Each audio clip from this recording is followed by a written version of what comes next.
सभी बच्चों को जय हिंद। मैं सुरेश सुके, व्याख्याता, शासकीय कन्या उच्चतर माध्यमिक विद्यालय सुकमा, जिला सुकमा, छत्तीसगढ़।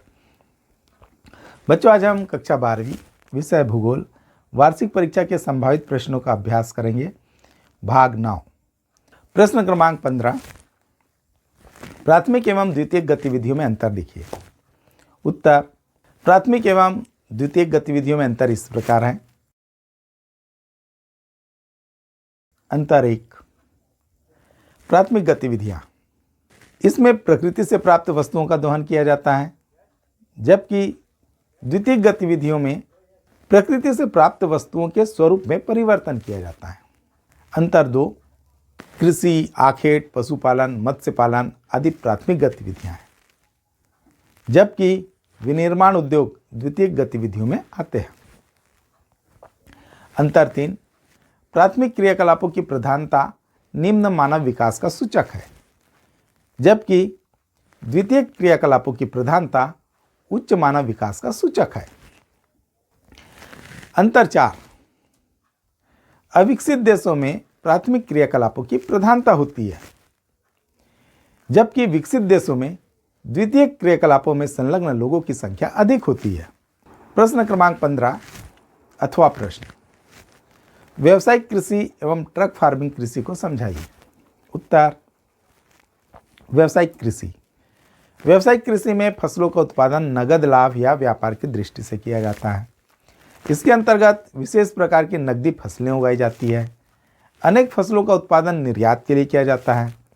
अनुकूल भौगोलिक दशाओं में एक ही फसल पर अधिक बल देकर अधिकतम उत्पादन पाने के लिए प्रयास किया जाता है।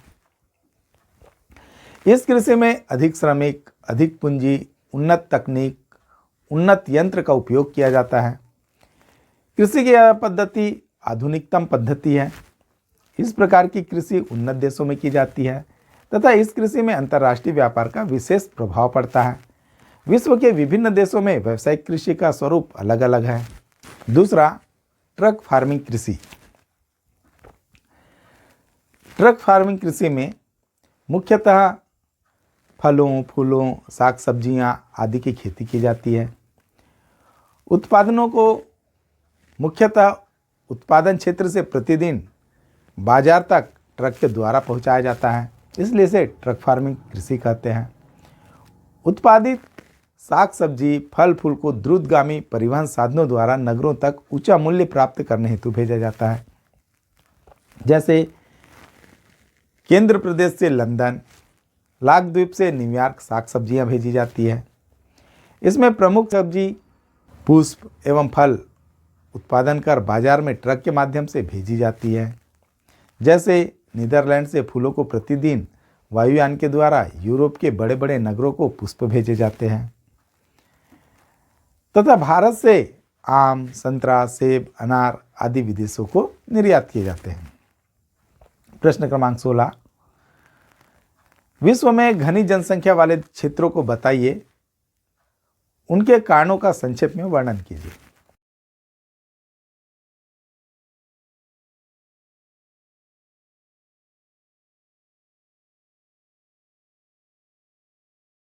उत्तर: विश्व की घनी जनसंख्या वाले क्षेत्रों में दक्षिण पूर्वी एशिया, उत्तर पूर्वी संयुक्त राज्य अमेरिका, पश्चिमी तथा मध्यवर्ती यूरोप मुख्य है।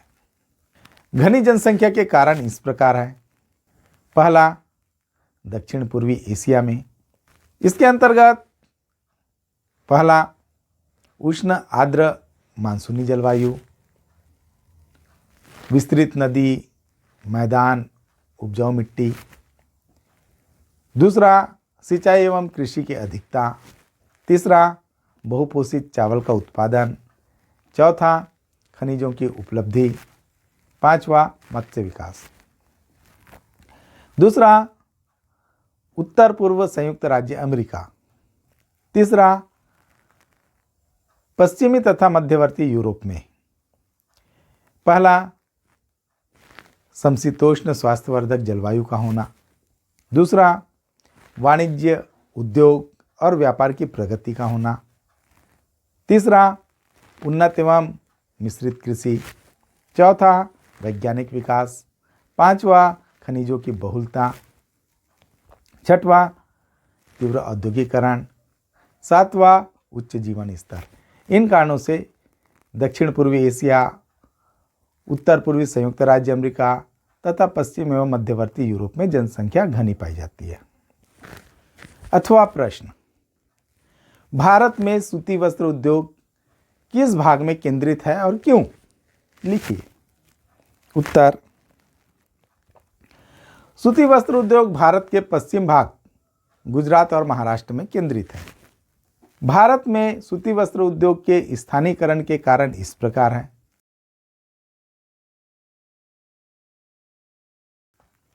पहला, भारत के पश्चिम भाग गुजरात और महाराष्ट्र में कपास के उत्पादक क्षेत्र निकट है।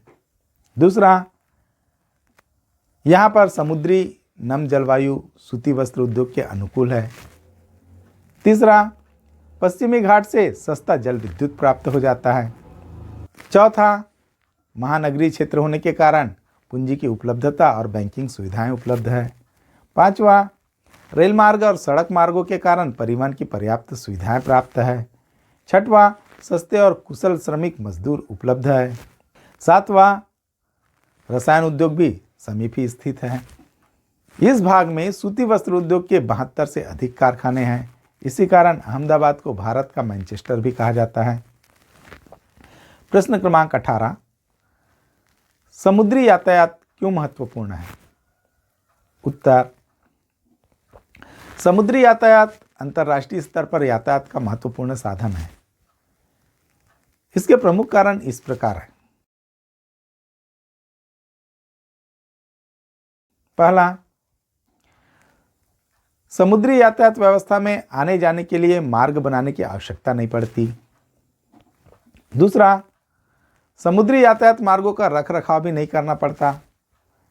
तीसरा, खनिज, मशीनें, खाद्यान्न जैसे भारी वस्तुओं का आवागमन समुद्री यातायात से सुगम हो जाता है। चौथा, समुद्री यातायात से आर्थिक और सामरिक दृष्टि से इसका उपयोग महत्वपूर्ण है। पांचवा, समुद्री मार्ग पर किसी देश विशेष का एकाधिकार न होने के कारण परिवहन शुल्क भी कम लगता है। प्रश्न क्रमांक 19, वर्षा का जल किस प्रकार संचय किया जा सकता है? उत्तर, जल एक बहुमूल्य संसाधन है। वर्षा की पहली बूंद से ही जल संचय होना चाहिए। जल संचय करने के उपाय इस प्रकार है।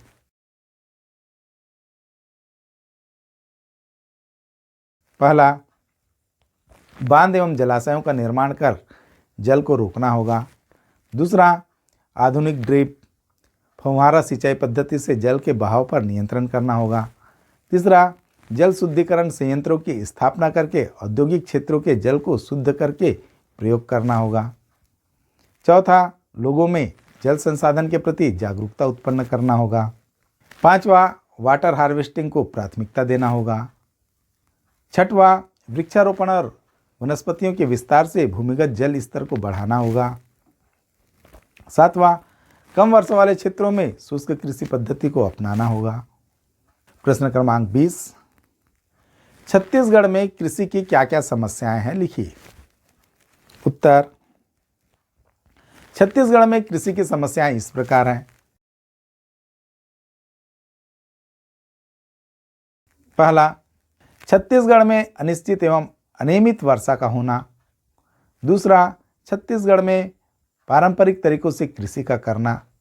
तीसरा, छत्तीसगढ़ में कृषि मानव श्रम पर आधारित है। चौथा, फसल चक्र की कमी से उत्पादन प्रभावित होता है। पांचवा, छत्तीसगढ़ में भूमि में उर्वरा शक्ति की कमी है। छठवां, कृषि पर जनसंख्या का दबाव अधिक है। सातवां, अधिकांश कृषि जीवन निर्वाह कृषि है। अथवा प्रश्न, भूमि की गुणवत्ता बनाए रखने के उपाय लिखिए। उत्तर, कृषि और भूमि गुणवत्ता का घनिष्ठ संबंध होता है। भूमि की गुणवत्ता बनाए रखने हेतु प्रमुख उपाय इस प्रकार है।